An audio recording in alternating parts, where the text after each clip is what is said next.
Bonjour à tous et bienvenue dans cette deuxième séquence dédiée aux créateurs de stratégie. Dans la continuité du trot attelé, on va évoquer la discipline du plein. Si vous n'avez pas pris connaissance de la vidéo sur le trot attelé, je vous mets le lien en description de la vidéo qui vous fait une présentation globale de l'outil de création de stratégie. Et on se lance tout de suite sur le paramétrage de notre discipline du plein. C'est une discipline très particulière, beaucoup plus imprévisible que le trot attelé. C'est même un changement de paradigme, à la différence que sur le plein, lorsque vous allez trouver des gagnants, eh bien vous aurez beaucoup moins de gagnants à 1,10 €, 1,20 €, 1,30 €. On aura des rapports qui seront beaucoup plus conséquents, plus autour de 3, 4, 5 euros. Et lorsque vous avez un gagnant à 5 euros, eh bien vous pouvez vous dire qu'on peut se permettre d'accuser un échec 4 fois consécutivement, mais avec une bonne gestion financière, avec une bonne stratégie, avec de la rigueur et avec de la discipline, vous pouvez être gagnant grâce à votre expérience, grâce à vos analyses, et en exploitant tout le potentiel existant de cet outil de création de stratégie. Paramétrage des variables discrètes pour le plein. La particularité également que nous avons sur le plein, c'est que très souvent ce sont des jeunes chevaux qui concourent. On va être sur une tranche d'âge entre 3 et 6 ans. Les jeunes chevaux, c'est plus de 50% des courses qui sont dans cette tranche d'âge. Donc là, je vais plutôt m'adresser à des turfistes réguliers, des turfistes quotidiens. Un cheval qui a 3 ans, c'est un jeune cheval qui va progresser d'une course à l'autre, et c'est aussi la raison pour laquelle les rapports sont beaucoup plus intéressants et que la discipline est beaucoup plus lucrative. Le numéro de départ, là j'ai réalisé une analyse exploratoire qui m'amène à faire un choix sélectif en sélectionnant des numéros de départ entre 1 et 8. Le nombre de partants, je vais sélectionner une tranche entre 8 et 12. Donc là, j'insiste sur le point, ce ne sont pas des conseils de jeu que je vous donne, mais c'est une démonstration sur comment est-ce qu'on peut utiliser l'outil, vous donner des idées, et ensuite à vous de faire parler votre intuition, votre expérience, pour véritablement trouver la meilleure stratégie possible. J'ai paramétré l'âge, le numéro de départ, le nombre de partants. Je ne vais pas toucher aux courses victoires, places et réunions, et je vais tout de suite paramétrer les variables Elo. Là aussi, on est sur une approche qui est différente de celle du trot attelé. Donc il faut prendre en compte que le Elo cheval d'un jeune cheval sera assez faible, contrairement à des chevaux qui sont plus âgés. Mais la variable, elle est importante. Elle est plus importante que celle du jockey, puisqu'on va mesurer la valeur intrinsèque du cheval. Je vais appliquer un seuil minimum pour le Elo cheval, donc à 1470. Donc lorsque je mets un Elo cheval à 1470, eh bien, on part du postulat qu'il y a déjà eu des courses. C'est aussi la raison pour laquelle je n'ai pas paramétré de variable discrète sur le nombre de courses déjà réalisées.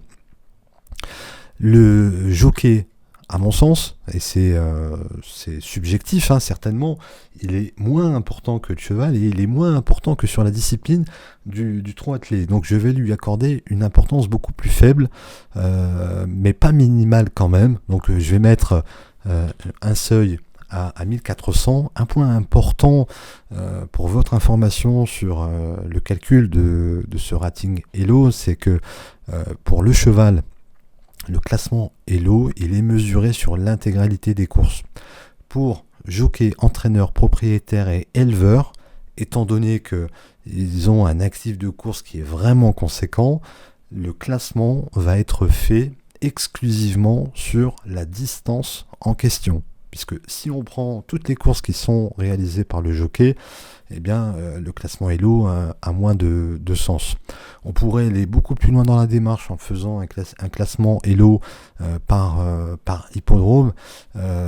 J'ai fait des tests, mais jusqu'à présent, le fait d'avoir considéré la distance uniquement est plutôt intéressant en l'état, et en particulier sur l'interprétation des modèles d'intelligence artificielle. Donc voilà, Elo jockey à 1400, l'entraîneur, paramètre vraiment très important sur la discipline du plein et sur les disciplines de galop en règle générale. Et donc là, je vais être à 1500, donc en seuil minimal. Je ne vais pas toucher à propriétaire et je ne vais pas toucher à éleveur, même si l'éleveur est un paramètre indispensable. Il est encore plus important sur la discipline des haies. J'y reviendrai lorsque je vous présenterai la démonstration sur la discipline des haies. J'ai terminé le paramétrage des variables Elo. La probabilité I1, eh bien, je vais simplement faire un focus sur la probabilité gagnant que je vais fixer à 14%.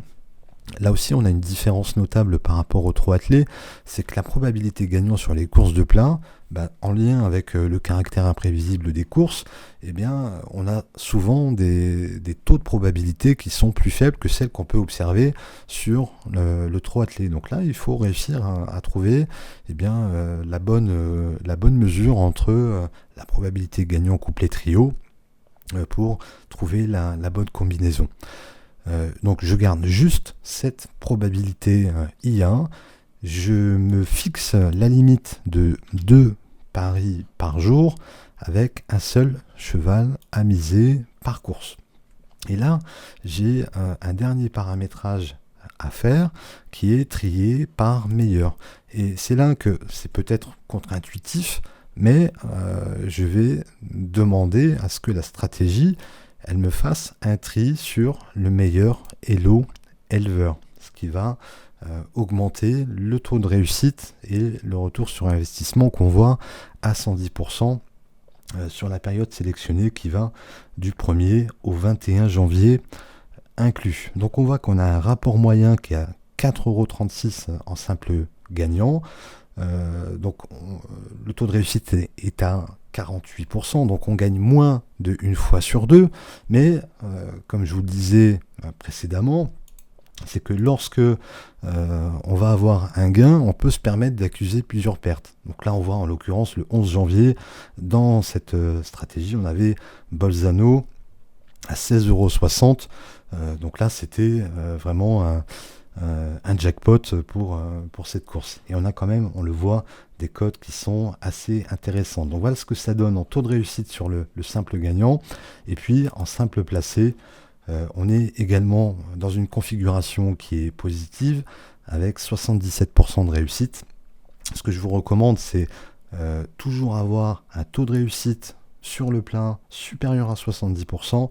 Et en simple gagnant, il faut impérativement être au-dessus des 40% pour sécuriser. Mais si vous avez la bonne gestion financière, de la rigueur, de la discipline, vous allez réussir à avoir une parfaite configuration.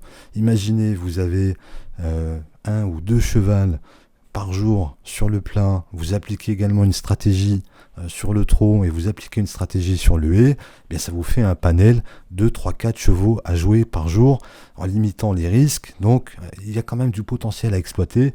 Donc là, ce que je vous présente à l'écran, c'est une démonstration, encore une fois, du potentiel qui existe au travers de ce créateur de stratégie. Et j'ai bien pris connaissance de vos suggestions, de vos recommandations qui va nous permettre de faire évoluer cet outil pour répondre à vos attentes.